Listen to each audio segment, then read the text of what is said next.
Hey, salut! On a fini pour l'instant les essais préliminaires indoor. Donc on a amélioré clairement les performances de cette petite SG, c'est un peu dommage. Personnellement, la 8D RC que j'avais en espèce de pick-up Unitruck, ça allait beaucoup mieux. Et j'ai la confirmation aussi de plein de gens qui ont acheté ces petites machines que eux ils ont pas les soucis qu'on a et certains qui ont ces soucis-là et pire. Donc pour petit rappel, le diffaraire va d'origine très très dure parce que pour deux raisons. La noix qui est du côté du corps de diff, donc dans le plastique, va très dur. Donc on a enlevé de la matière là-bas sur le corps de la noix, bien sûr graissé pour que ça fonctionne librement. Et les pignons dans le diff sont trop serrés. Donc là aussi à l'arrière des deux planétaires, on a limé un petit bout. Résultat, le diff arrière est super libre. Le diff avant, on l'a rempli de 1 million de CST. Donc il n'est toujours pas complètement bloqué. Mais ça aide beaucoup. Les suspensions arrière et avant ont été inversés, mais pas les amortos complets parce qu'ils sont plus longs à l'arrière qu'à l'avant. On a pris les ressorts arrière qu'on a mis devant.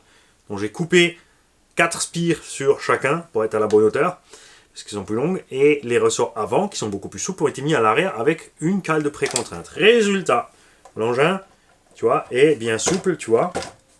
Il rebondit tranquille. Devant, on est toujours ferme, ça rebondit fort, mais devant, c'est pas un problème.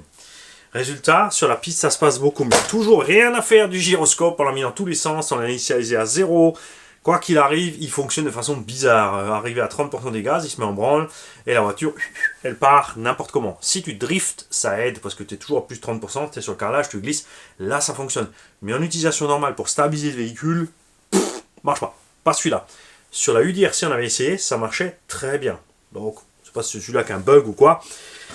C'est une caisse en brushless livrée avec une seule batterie. On est quand même à 100, 110 balles. S'il faut encore acheter des amortos hydrauliques, 120 balles du truc du bidule, tu vois, ton budget grimpe quand même. On est bien sûr en brushless, ça reste un petit brushless. On n'est pas aussi performant que ce qu'on s'attendait. On savait qu'on n'aurait pas les 70, 80 avancés, il faut pas déconner.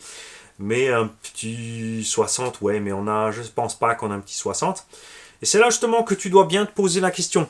Et c'est clair que si tu prends une Tamiya de base, TT0102, il y a actuellement des prix sur les modèles un peu plus anciens. Tu trouves la TT01 en Subaru 2000, je sais pas combien, donc l'ancien modèle. Accroche-toi bien, en Allemagne, chez Berlinski, j'ai vu ça chez Metz et d'autres, à 80 euros sans kit roulement, et à 90 euros avec les roulements. Enfin, 7 ou 8 euros de plus avec les roulements, j'ai arrondi au-dessus. Évidemment, il y a DHL, 15-16 euros de frais de port. Sur la boutique, chez Berlinski, il n'y a que 5 euros de frais de port.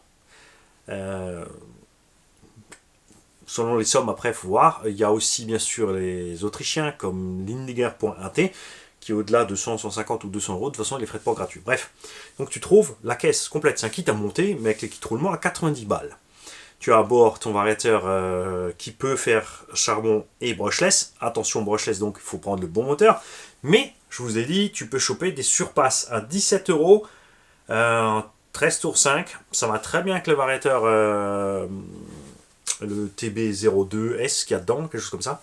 Les spécialistes des variateurs Tamiya, il y en a plein qui m'ont dit attention, il y a plein de modèles maintenant, il y a le 02, 03, 04, 05, donc il y a différents niveaux de puissance aussi, donc faites bien attention à ça. Donc tous ceux qui maîtrisent ce sujet, s'il vous plaît, dans les commentaires de la vidéo, ceux qui ont les détails, donnez les détails. Ils ont tous dit aussi attention, donc tu peux régler le cut-off lithium-ion, tu peux mettre un maxi à 6 volts, donc avec une 2S, c'est un peu bas, 6 volts. Mais de l'autre côté, tu utilises un variateur de 45 ampères, donc tu ne mettras pas un moteur trop puissant, donc les 3 volts, c'est pas trop un problème. Au pire, tu ajoutes un buzzer, comme ça bip, et tu es tranquille. Tu auras une suspension à ressort, là aussi. Ton combo charbon roulera à 35-40, celle-là, elle roule à plutôt 50-55. Ok. Pour 17 euros de plus, tu as ton petit moteur brushless, tu utilises le pignon d'origine qu'il y a dedans, dans le Tamiya charbon, tu mets juste ton brushless dessus. Résultat, 120, 130 euros. Tu as toujours ton arbre central en plastique, mais en 2S 3500 kV. Pour l'avoir testé, hein, ça marche. Ça va très bien, pas de souci. Les pneus sont pas mieux là ou là-bas. Voilà. Tu restes que de l'autre, t'as pas de batterie avec. Là, tu as une petite batterie avec. Ok. Mais une batterie, je vous l'ai dit, une Z sur Amazon, la paire, de 2S 5000, 45 euros. Alors attention, si tu mets une 5000 avec le combo charbon, tu te mets un chrono. Hein. Tu t'arrêtes au bout de 15-20 minutes parce que ton moteur charbon, il va pas aimer rouler 45 minutes d'affilée, c'est certain. Par contre, si tu as le petit brochet sur passe, tu es tranquille. Donc il y a moyen de faire des choses sympas. Là, tu peux upgrader les amortos. Sur la Tamiya aussi, même de façon encore plus simple. Il y a la TT02. On en a dans les... Tu t'en tires en fait entre 90 et 150 euros selon la TT01 et 02 que tu prends. Après, il y a des modèles plus chers selon les carrosseries qu'il y a dessus. Et j'ai vu aussi la TT02S. Donc il y a déjà les amortos hydrauliques, qui a le kit roulement, qui a la barre alu au milieu pour 140 euros. Le Kyosho Phaser MK2, je rappelle en roller, donc équivalente, est à 170-180 euros. J'ai toujours une petite préférence pour la MK2 par rapport au Tamiya TT0102. Niveau d'une groupe roulabilité, c'est sympa. Et on reste ici dans des véhicules qui ont des transmis fermés. HPI RS4 Creator Kit à 180 euros, entre 150 et 180. Pareil, si je crois que je l'ai vu à 150 chez eux. Et qu'est-ce qu'on a encore? Évidemment la Carten, donc la T410 de base, entre 100 et 120 euros selon les sites, avec sa transmis fermée. On va pas parler de la R puisqu'elle a la transmis ouverte, on parle ici sur des véhicules de la transmis fermée à petit budget. Et donc tu te poses des questions. Si tu en as pour 100-120 euros pour ça, contre 120-150, la taille au-dessus, en 4x4 aussi, ouais. Pose-toi la question. Est-ce que je suis super à l'aise sur le circuit indice avec ce petit Pfurz? En alsacien, un petit Pfurz, c'est un petit paix. Parce que... mais il faut travailler un peu dessus, ce que tu n'auras pas besoin de faire sur les autres. Les pneus fournis avec les RTR et les machins là sont bien. Avec le... Attention par contre, avec le Creator Kit et donc de la HPI RS4 et la MK2, il n'y a pas de roue. Mais on est aussi sur le budget au-dessus. Et là, on attaque les 200 et des boîtes. T'as pas de combo non plus. Mani, tu pars en touille. Ouais, enfin, t'as un petit élevage. Tu feras ton tri, tu te débrouilles. J'ai donc testé sérieusement cette histoire de traitement. Vous avez vu que si tu fais le petit cycle qu'ils font, c'est plus simple que de rouler comme moi j'ai fait. Tu vois, j'ai roulé sans traitement avec les pneus rainurés 45 minutes, mais après tu as un nettoyage plus balèze à faire. Quand tu fais des petites sessions de 10 minutes, ça se passe bien, nettoyage facile, que ce soit avec ou sans traitement. Tu roules juste 10 petites minutes, tu nettoies tes pneus, tu y retournes. Avec le traitement, selon les pneus, 10-15 minutes, vous avez vu, ça fait une différence. Donc c'est à vous de trouver, selon la gomme que vous avez, votre petit bonheur. Ensuite, la tenue de route, ça fait aussi une différence, mais effectivement, selon les pneus, c'est pareil, vous avez vu, entre 8 et 15 minutes, la dégradation arrive. Sur les slicks, là on avait une dégradation au bout de 8 minutes déjà. Sur les rainurés, on arrivait à tirer presque, on a 12-13 minutes par là. Si j'avais roulé en faisant plus attention, en sortant moins des trajectoires, j'aurais pu économiser un petit peu ça, mais c'est à prendre en compte. Moi définitivement et beaucoup d'entre vous je le sais puisque ici on est dans le domaine du loisir pour les freeriders, c'est pas le trip du tout. Comme je te dis, même si tu arrives, tu te dépêches, tu poses ta caisse, tu traites tes pneus, ensuite tu déballes ton matos, tu attends 10 minutes selon les pneus, on va dire 10-15 minutes, tu vas rouler 10 minutes, tu renettoies, tu retraites 5 minutes, tu roules 10 minutes tous les 30 minutes en gros. Si tu arrives à accélérer le mouvement, peut-être 20-25 minutes. Quand tu n'as qu'une voiture, moi j'aime pas. Après, il y a les gens qui règlent, qui font leurs analyses, qui prennent le temps, qui sont aussi là pour discuter avec les autres. Eux, ils aiment bien. Normal. Ils font leur petite course, ensuite ils se posent. Les autres ont le temps de rouler aussi, ça permet aussi d'alterner un petit peu. Moi, tu vois, à ce compte-là, je préfère y aller avec 2 voitures alors. Même carrément 2 voitures, même avec traitement. J'en roule une, quand c'est fini, j'arrive, je nettoie, je retraite, je prends la deuxième qui a déjà agi pendant 10-15 minutes de traitement, j'y retrouve. Et je tourne en boucle comme ça. Tu vois ? Même faut 2 caisses. Donc, j'ai commandé une deuxième caisse. La traction, on a voulu essayer pour montrer la différence. Cette traction, c'est très spécifique quand même, niveau de passer la motricité au sol. La propulsion aussi, mais en propulsion, on arrive à gérer un peu plus facilement qu'en traction la montée en puissance, tout simplement. La traction vraiment sur la ligne droite, vous avez vu, tu arrives à un régime où tu patines total. La propulsion, elle va patiner en bas, bas régime, le temps de prendre. Après, tu vas réussir quand même à garder ça. Il y a aussi, bien sûr, si tu exagères sur la puissance au régime, tu vas aussi repartir en sucette, mais ça va un peu. C'est plus simple de passer la puissance au sol, pour moi, en propulsion qu'en traction. Par contre, il est plus délicat, bien sûr, de gérer la propulsion que la traction en tenue de route.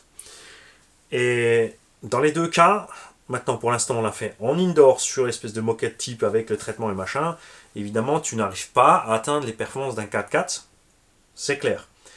Là, c'est pour ça que j'ai pris une 4x4 et encore j'ai chopé une 4x4 spécifique. C'est pas pu m'en empêcher, il faut essayer des trucs un peu bizarres. J'aurais bien aimé rester dans un tarif sympa, donc c'est vrai que j'aurais pu prendre une Carten T410 simple, puisque je peux rouler facile dehors dedans, comme la transpire fermée.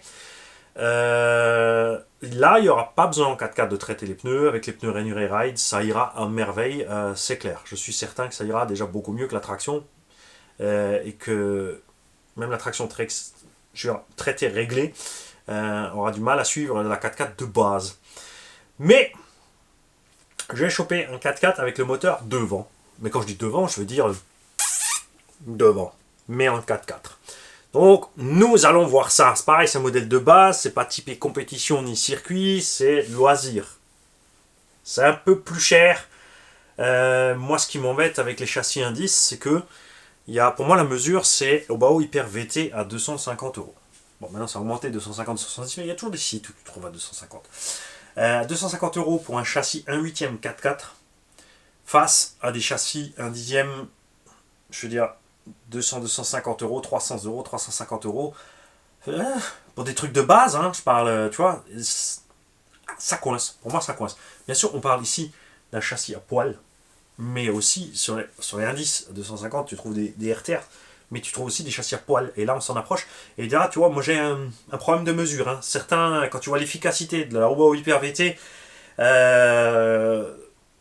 j'ai avec des réglages identiques à ce qu'on a fait sur... on a ici une MGT7, hein, complètement préparée avec les amortos décalés et tout.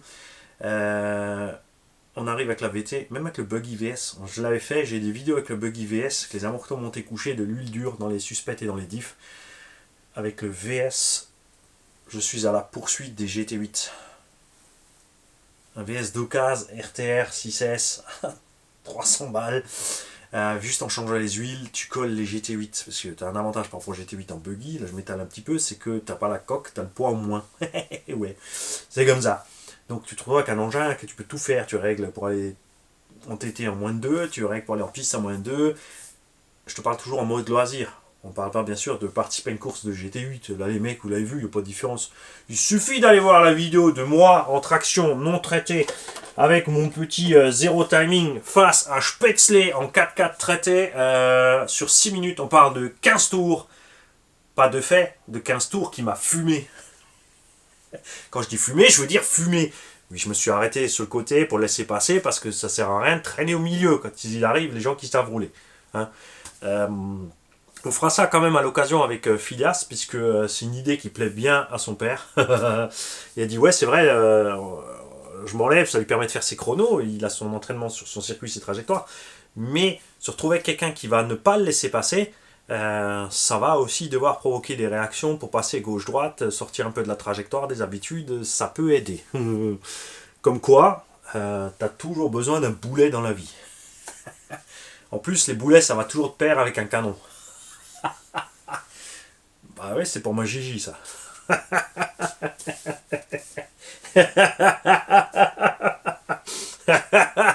Et ouais, alors, maintenant, enfin, il fait beau. Là tu vois, je me retiens. Hein. Je ne travaille pas aujourd'hui et je dois vous faire un paquet de vidéos d'atelier parce que là, il fait soleil.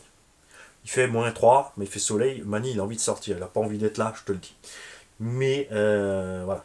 Je ne vais pas vous balancer 3 à 5 vidéos de run par jour, juste parce qu'il fait soleil pendant 10 jours, vous allez retrouver avec 3 semaines ou 4 semaines de vidéos de run à gogo, et plus de vidéos d'atelier. Il en faut pour tous, c'est pour ça qu'on fait de l'atelier, on fait de la méca, on fait du blabla, on fait du 1.10, du 1.8, du petit, du RTR, du pas RTR, du tout-terrain stock, du modifié, du 2A36S. Parce qu'il en faut pour tous. On fera, comme dit, grâce à Flo, un petit peu trop d'objets volants. On va se remettre un petit peu à l'hélico, on va se marrer. Je pense que demain, vendredi, oui, du coup, vous avez une semaine de retard, c'est pas pratique, vous ne serez pas au circuit du coup. Ouais, parce que moi je vais au circuit à Manspac, au SAM68, avec 790 RS et Chris. Chris qui est donc le gagnant de la Hobo Hyper VT du concours qu'a fait Claude et Sébastien. Donc merci encore une fois à Claude d'avoir offert une VT, en plus une arme de guerre, puisque réglée par Claude. Le machin, tu le poses par terre, tu as juste à mettre gaz et tu lâches un peu dans les virages, tu tournes. Donc il va découvrir ça avec nous. Il est pressé, parce que pour l'instant, vous l'avez vu avec moi sur le circuit indoor, vous avez vu qu'il s'est déjà roulé, hein. Donc je pense que ça va être assez sympa. Moi, je vais profiter peut-être entre temps pour faire l'interlude. Il faut que je prépare le Spark à flot, le 435. Peut-être d'abord ceux avec les barres de belle. Je vais prendre des petits machins, ceux avec les barres de belle, et on va déjà faire voler celui-là, décoller et reprendre un peu l'habitude des stationnaires. Peut-être emmener le Spark aussi, si je arrive à faire voler le belle sans problème. Faire les stationnaires aussi avec le Spark, à voir. Pas commencer à voler, parce que ça, c'est le piège. Parce que Mani, quand il commence à faire des boucles, il va partir, il va raser, il va suivre le circuit. À un moment, il y a poteau, grillage, trop bas. Ouais, je suis pas fan du vol 3D, mais ce que j'aime faire, c'est, tu vois, voler comme suivre la vallée du Mekong comme dans les films. Là. Ça marche jamais, j'ai craché un paquet d'hélicos comme ça, mais c'est pas grave. Et voilà. Donc, enfin, nous allons pouvoir faire les tests en extérieur avec cette machine, c'est pour ça que je me suis dépêché. À l'heure où vous voyez cette vidéo, vous aurez à peine, je pense, la phase 2 ou 3. Et d'ailleurs, je me suis trompé, j'ai appelé le traitement 9 phase 4, mais en fait, c'était la 3. Mais c'est pas grave, tu vas y arriver. Donc, des vidéos complètes, j'ai fait 9 vidéos complètes sur le traitement de pneus, la préparation à la chose, l'arrivée sur place, et ensuite tous les runs au détail, entrecoupés avec les runs de la SG, pour pas justement m'ennuyer pendant que ça sèche. Donc ça c'était cool. Donc ces voitures maintenant réglées indoor, tranquille, hein, toujours loisir. Suspension à hauteur maxi, comme ça je peux rouler dehors dedans sans m'amuser à toucher les réglages ni rien. On va donc faire les tests enfin en extérieur pour montrer les différences. Je pense qu'en extérieur, elle sera bien plus à l'aise. Le circuit, par contre, est immense. Donc là, sur la ligne droite, Mani, il va aller se faire un petit café. Tu vois. Elle arrive, ouais, elle arrive. Parce que c'est pas non plus le missile annoncé. Voilà, c'est clair. On va voir ce que peut faire la traction dehors si je vais pouvoir enfin passer toute cette puissance au sol qui est à bord pour profiter de la VMAX. Pareil, on devra faire différents essais de pneus. On n'aura peut-être pas les bons pneus pour dehors. Donc les premiers tests, pareil, ça sera peut-être du peu n'importe quoi. Je ne sais pas. La 4x4, quand elle va arriver, c'est un kit. Donc d'abord, il va falloir la monter. Donc, patience. En tout cas, ça, c'est ce qu'on va faire. En allant au SAM68, on va bien sûr emmener la Hobo Hyper VTE2 qui n'a pas encore roulé sur circuit. Avec son combo de X-Max à bord.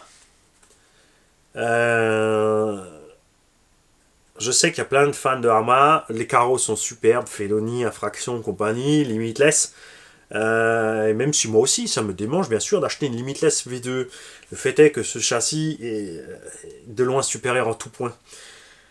Il y a une tenue de route sortie de la boîte que l'autre n'a pas. Les pneus durent bien plus longtemps parce que le châssis fait entre 1 et 1,5 kg de moins que les Arma RTR.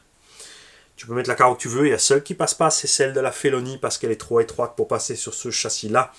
Elle ira par contre sans problème sur des VT avec le kit 1/7 RC by J.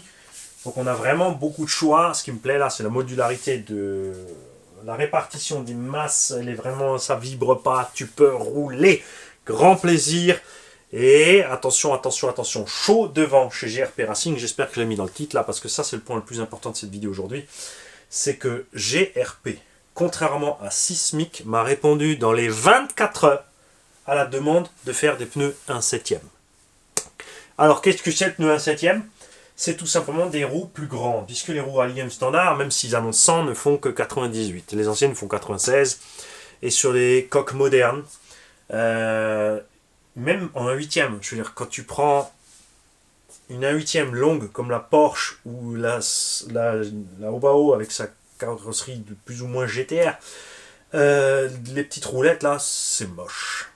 Des roues de 103, 105 mm, c'est beaucoup plus beau.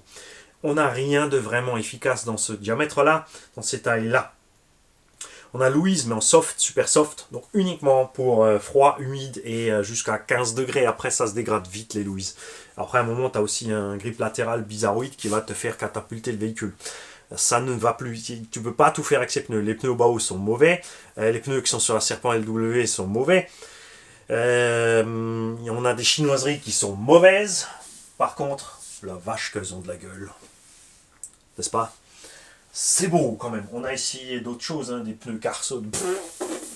Voilà. Ensuite, bien sûr, la gamme Arma de pneus, c'est étoffé, mais c'est navrant. Ça reste des patinettes très chères.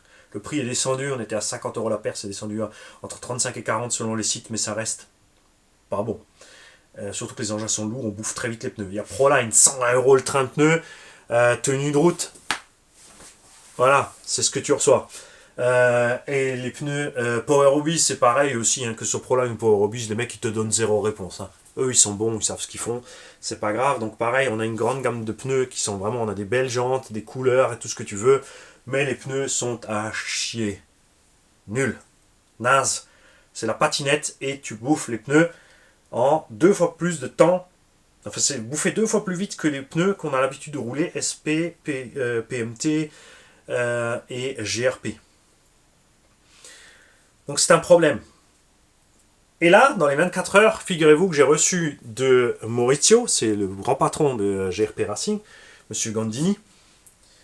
C'est Gandini Racing Product, d'où GRP. Donc Maurizio, qui donc tout simplement en plus s'est présenté tout de suite ce Maurizio, parce que tranquille, hein, détente la communication, pas besoin de vous, et ci et ça, et oulala, comme chez certains, hein, qui sont toujours plus haut. Mais quand tu es toujours plus haut, quand tu veux vendre un produit, c'est pas la meilleure option. Lui, il se met à notre niveau parce qu'il sait que l'échange est plus intéressant pour lui que de regarder ça de haut. Donc, il avait déjà fait un projet, figurez-vous, il m'a montré l'affiche, mais c'était pas rentable pour lui parce que fallait sortir 10 000 unités à l'année pour que le projet soit rentable entre les coûts de fabrication, de développement, etc., etc., etc. Mais ce qu'il m'a envoyé, ce sont des pneus spéciaux pour Feloni, donc les 2 tailles spéciales que nous a pondu Arma. Même si c'est beau, même si on aime bien, même si on est totalement d'accord, évidemment, c'est un problème de coût. C'est pour ça que les Proline sont chers. C'est pour ça que même les Chinois, pour l'instant, font des roues en 40 par 100 et 50 par 100. Il n'y a pas 2 tailles différentes. Parce que ça fait trop de production différentes. Il y a maintenant la famille des 1/7 donc, qui s'agrandit avec FS Racing, rebadgé chez déjà 2 autres, qui eux aussi ont des roues plus grandes derrière que devant, machin. Je ne sais pas ce qu'a donné niveau qualité de gomme, j'ai pas trop d'attente honnêtement, je pense que ça va pas le faire. Et pareil, niveau prix de pièces de rechange, je ne sais pas ce qui va se passer, mais je le sens mal. Donc, lui m'a dit c'est pas rentable. Vous le savez, moi, je lâche pas l'affaire comme ça. Surtout qu'une fois qu'on a entamé communication. Donc j'ai laissé passer un peu de temps, parce qu'il faut laisser respirer les gens aussi, ils gèrent une entreprise, il n'y a pas que ça à foutre. Donc j'ai renvoyé un mail, je me suis dit, voilà, c'est encore moi, je me permets d'insister, la famille des 1/7 s'est agrandie. Donc j'ai expliqué tous les 1/7 qui étaient dispo sur le marché, y compris ZD, même si c'est pas terrible, il y en a plein qui s'amusent quand même bien avec, hein, il en faut pour tous. Donc on a ZD, FS, tous ces rebadges, Arma, Obao. En châssis lent. Après, il faut savoir qu'en châssis 1/7, donc de 405 à 402 mm, sans compter aussi Traxxas X01, on a les 1/7 donc à châssis long 370-60 à 70 mm sur lesquels on aime bien mettre des grandes roues aussi parce qu'on a la coque de la Subaru, de la Ford VRC, de la DS3 et toutes ces choses-là. Des voitures modernes sont plus grandes que les anciennes voitures et rouler, je suis désolé, mais une Mégane RS avec des roues de Twingo 16S, c'est bien sûr une farce. Si, ça existe, Twingo 16S, c'est juste pas une version sport. Quoi qu'ils ont peut-être fait la version sport, je sais plus, ça fait trop longtemps que je suis plus sur Renault. Et tu vois ce que je veux dire, tu te retrouves avec une caisse comme ça, avec des roulettes comme ça. Et lui, il a très bien compris ça aussi, je lui ai proposé de faire uniquement du 40 ou 42, hein, par 100, entre 103 et 105. Ça, c'est à lui le choix après. 103, c'est ce qu'on a sur les Louise, par exemple. Ça peut paraître ridicule l'écart, parce que à la base, Lui, il a affiché ses pneus en 100 mm. Ils font que 98. Je vais quand même rappeler que c'est que 98. Si on fait 103, c'est 5 mm de plus. Optiquement, ça fait beaucoup. 105, ça va peut-être faire un peu grand pour certains châssis longs. Un 8, mais sur les 1/7, par contre, avec les superbes carrosseries, et là aussi, j'ai bien sûr utilisé l'argument des carrosseries. On a plein de carrosseries 1/7. On a Traxxas qui en fait une. Bon, maintenant, tu as phase 1, phase 2, donc ça fait déjà 2. Je fais comme eux, je gonfle le chiffre. On a Arma qui fait 5 carrosseries. Felony, Limitless, Infraction, NASCAR Pickup, NASCAR Sedan. Ça fait 5 carrosseries. On est donc déjà à 7. On a BT Design qui fait 2 carrosseries. Ça nous fait 9. On a Delta Plastic qui fait au moins 7 ou 8 carrosseries. Après, j'ai arrêté de compter. Et bien sûr, s'ajoute à ça encore Killer Bodies qui fait une Corvette et une Alpha. Donc on a 16 carrosseries déjà, Lexan à peindre, au moins entre 16 et 20 on va dire. Et ensuite, il y a toutes les carreaux incassables. Donc les carreaux Elsace, la BMW, la Fraction, le pick-up NASCAR. Et ensuite toutes les carreaux Pro Body, qui lui aussi s'est lâché. Hein. Pro Body il nous a fait des carreaux renforcés, à veux-tu en voir à toutes les sauces. En ce moment, problème à avoir, problème pour le paiement, c'est un peu compliqué, mais il y a un paquet de choses. Il y a un paquet de choses qui se bougent sur les grosses échelles. Et donc je vais expliquer qu'on aura largement la demande pour ces roues. Même la VT d'origine, hein, avec des petites roulettes, elle est moche, avec des grandes roues, moi j'aime bien. Sans compter que, j'ai dit ça, c'est que le champ d'application piste standard avec des carreaux pistes. Mais un buggy 1.8 avec des routes 105 pistes, bah la vache que c'est beau. On attend d'ailleurs à ce sujet, j'ai contacté aussi Kyosho. Vous savez le bonjour de monsieur... je me trompe toujours dans le mot, donc je vais pas dire le mot pour pas aller esquinter ton nom, parce que c'est pas cool. Donc j'ai contacté Kyosho France, parce qu'on attend tous impatiemment, bien sûr, l'arrivée des Jetco. Jetco supersonique. Les tout-terrain, autant j'ai été déçu par les tout-terrain. Bon, les Jetco tout-terrain pour buggy sont super sur la piste, sur les rallyes. Je te le dis. Quand tu fais moche, tu mets des Jetco Rockform buggy sur ta GT. C'est génial. Bref, on revient aux moutons. Les supersoniques Jetco, je les ai en MT. C'est génial. On ne les a toujours pas à l'heure actuelle en buggy et en GT parce que c'est deux tailles différentes, puisqu'en buggy, ils auront 115 mm. Les GT 105 et taille basse. Et donc on attend impatiemment ces roues. Elles vont arriver, c'est en route, ils ont fait la commande. Faudra par contre attendre mars, avril, mai. On ne sait pas trop avec les armateurs en ce moment, ça prend du temps. On peut les avoir plus vite, mais après on ne voudra pas les payer 50 € la paire, ça c'est certain. Donc les Jetco supersoniques, buggy et GT sont en route. Parce qu'il a bien capté qu'il y a de la demande. Et donc GRP Racing, monsieur Maurizio Gandini, m'a dit qu'en supprimant effectivement, si je confirme ça, le fait d'avoir besoin de deux tailles différentes de pneus, ça diminue de 50% les coûts du projet. 50%. Donc le projet devient viable déjà facilement. Et ce qu'il va faire, ce qu'il a proposé pour nous tous, c'est de mettre ça en ligne en précommande. Donc c'est pas encore, mais il faudra aller sur le site GRP et rentrer en précommande. Il y aura une remise de 15% pour tous ceux qui précommandent. Tu ne payes encore rien, tu fais ta précommande, ton nom, ton adresse, tu fais ton compte GRP Racing, tu commandes du pneu. Et il a dit on va laisser peut-être 2-3 mois pour atteindre le seuil fatidique où c'est rentable de commencer et lancer la production. Si on l'atteint bien sûr avant, ça va se lancer plus vite. Si arrivé à la date d'échéance, il n'y a pas atteint le quota, les pneus ne seront pas mis sur le marché. On va commencer avec 2-3 gommes de base. Et super idée qu'il a eue, puisqu'on a un truc en prendre en considération très important sur les 1/7. Même si c'est moins le cas sur la VTE, c'est pour ça que c'est aussi un choix bien plus judicieux que les Arma, perso. Après, je comprends les gens qui veulent du RTR et qui ne veulent pas préparer, qui ne savent pas. Il n'y a aucun souci. Et puis elles sont belles, les Arma, elles fonctionnent, donc il n'y a pas de problème avec ça. C'est que, bien sûr, ici, on a un poids pas trop délirant. On a 5,5 en vitesse, mais les pneus de GT8 sont prévus pour des machines de 4 kg à peu près, parce qu'avec les coques et tout, elles sont quand même relativement lourdes.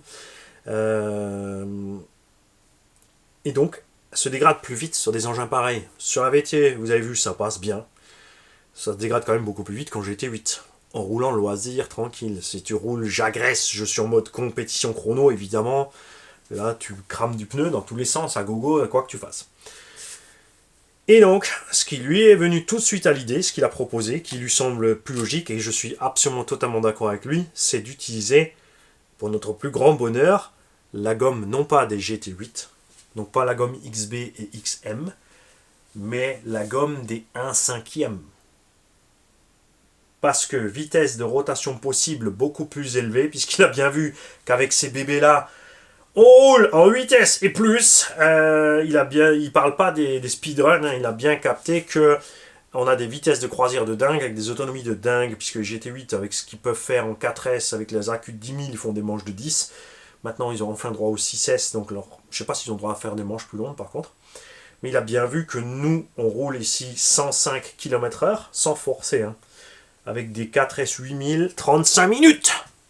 Il dit ça pour le pneu, c'est du vache de boulot.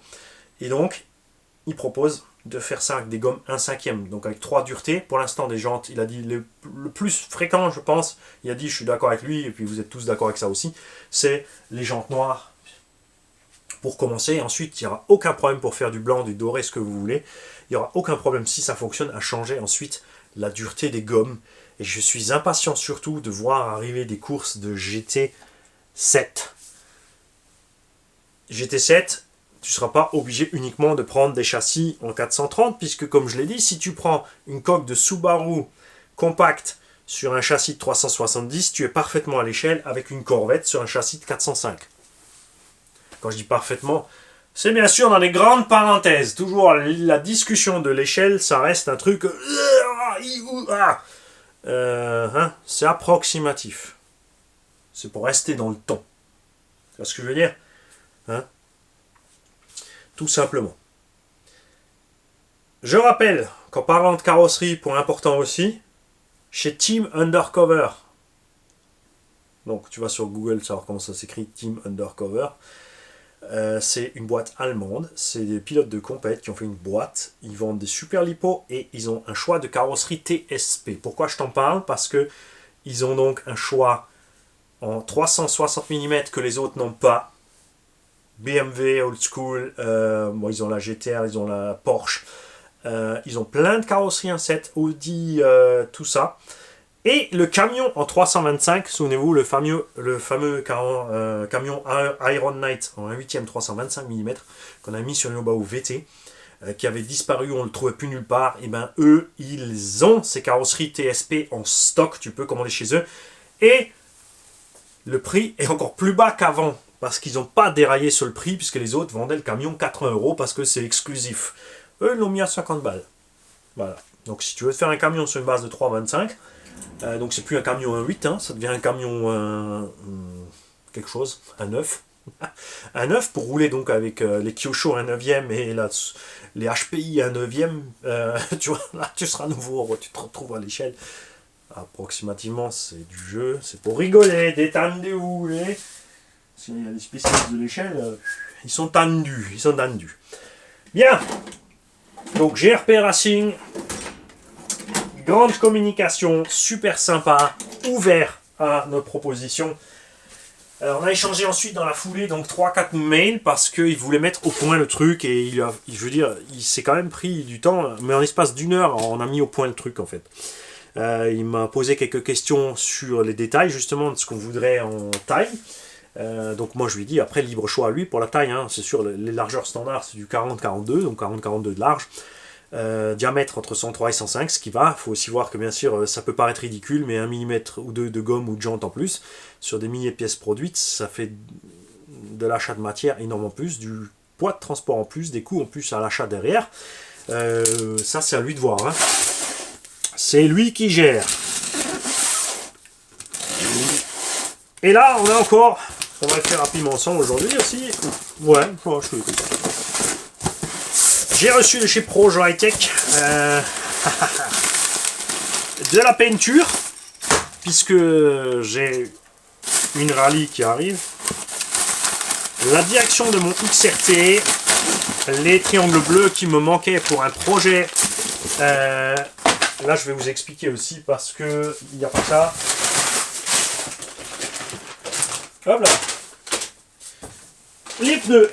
Puisque j'ai déchiré, souvenez-vous, un sledgehammer de mon XRT 8S. J'avais déjà les jantes, les pneus n'étaient pas encore dispo. Donc là, j'ai les pneus. Je vais bien sûr tout de suite équiper ça de mes mousses que j'avais mis déjà dedans. Petit rappel aussi, puisqu'on parle de pneumatique, tout en mousse, le site prévu maintenant, la sélection des tailles. D'accord? Donc tu prends la taille extérieure de ton pneu. Tu prends le diamètre extérieur, la largeur, le diamètre de ta jante. Et tu commandes ta mousse. Ne te brise pas la tête à oui, mais il faut faire 3 mm de moins et comment ça se passe. Et tu fais approx. C'est une mousse. Si tu en mets plus, ça sera plus ferme. Si tu en mets moins, tu auras un mou. Tout simplement.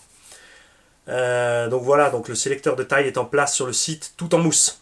Vous avez le bonjour aussi de toute l'équipe de bricovis.fr qui est content de livrer de plus en plus d'adeptes de RC, de matériel de visserie, de fixation, etc. et autres. Donc allez voir le site Bricovis, plein de choses.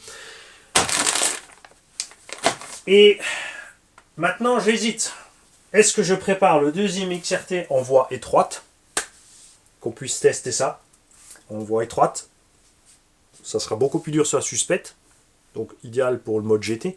Ça sera moche avec la carreau d'origine. À voir si en voie étroite, ça passe dans la coque Elsace large, que vous ne pouvez pas avoir. Je suis le seul au monde à l'avoir. Je la détiens, elle est à moi. Si vous êtes gentil, non, ils n'ont plus de place chez Elsace RC pour refaire le moule.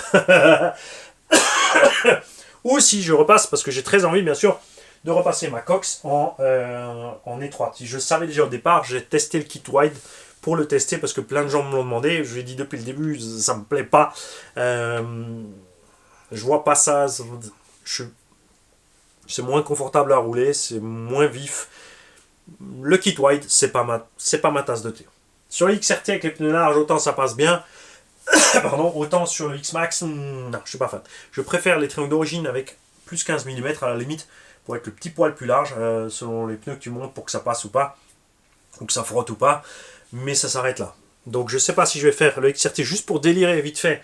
Le orange, donc en voie étroite, avec les roues MCD, bien sûr, il faudra adapter l'étagement de transmission, hein, pour que ce soit viable sur la piste en VMAX. Je rappelle qu'en mettant les roues MCD, on est beaucoup plus léger, on passe sous les 10 kg. C'est vrai que si on le fait sous les 10 kg en vitesse pour aller sur le circuit, c'est largement viable. Hein. Ça sera jamais une GT, c'est pas la question. C'est de faire un, tu vois, avoir un truc qui peut un peu tout faire. C'est ce qu'on aime bien. Peut-être juste le faire pour le délire et ensuite basculer ça sur ma coccinelle X-Max, raboter encore un peu les ailes et mettre la coque en voie étroite. Parce que ça lui va mieux, tout simplement. Et autre chose aussi. Je rappelle que chez Projoretech, tu peux commander toutes les pièces Sen Racing. Nous avons ici Mustapha qui est chez lui à la maison au Maroc. Ou c'était en Algérie. Me gronde pas, Mustapha, s'il te plaît. Mais dis-nous ça. Dis-nous où tu es à la maison. Qui a donc un problème pour obtenir des pièces facilement. Et donc, comme je le fais pour Faf aussi et tous les autres, et tous les gars des Dom-Tom, il a commandé le matériel, je lui dis tu commandes, tu le fais livrer à la maison, moi je t'emballe ça et je te fais suivre ça chez toi. C'est un service que je fais gratuitement pour le plaisir de le faire, parce que moi ça m'emmerde qu'il y ait des gens qui puissent pas avoir facilement le matériel, alors que c'est quand même des endroits qui dépendent de la France ou dépendaient de la France, et on te parle toujours de tout va bien, et après à la fin, juste pour avoir un pauvre paquet, c'est un problème. C'est pénible, surtout les dom-toms. Hein. Là, il faut vraiment qu'ils se bougent au niveau du gouvernement. Et maintenant, j'y vais. Ça fait assez longtemps que je papote. Je vais aller profiter d'ailleurs d'un des Ricola que j'ai reçu de Eric pour ma gorge, pour la douceur de ma gorge. Je vais préparer mon matos piste, parce qu'on est jeudi, c'est demain que je suis au circuit à Monspac. Vous aurez cette information trop tard. Je vais peut-être le publier sur Facebook ou faire un petit short. Pour ceux qui veulent venir à Monspac, qui sont du coin bien sûr. Attention, je vais rouler, c'est pas pour faire des échanges de blabla. Je vais rouler, on discutera vite fait en 2 packs ou pendant le pack, mais ça s'arrête là. Je vais rouler. On va faire les essais bitume. On va bien sûr aussi réparer Le HP SC Flux. Attention, ça c'est très important ce que je vais vous dire là.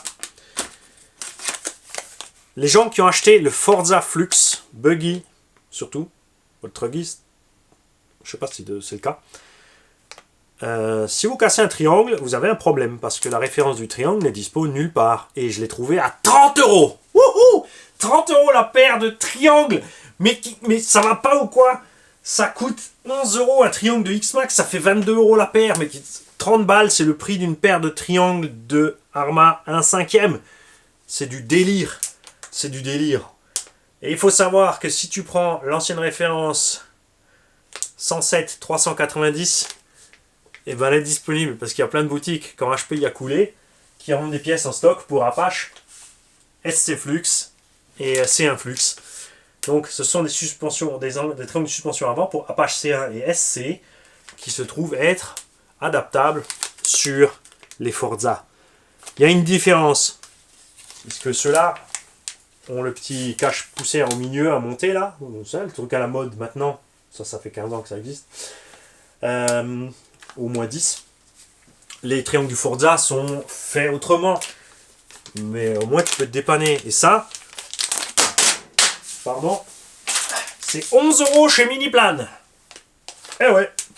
Et ils t'envoient ça dans une enveloppe pour 3,80 € ou 4,20 €. C'est cool. Donc, comme j'ai cassé, j'ai commandé. Donc, le Apache va sortir sur le circuit avec moi à la VTE, la Fronti et le petit Furz pour voir ce qu'il a un peu dans le bidou. On va peut-être préparer aussi le buggy, et si je casse tout, il me faut un véhicule de secours. J'y vais. Allez, ciao.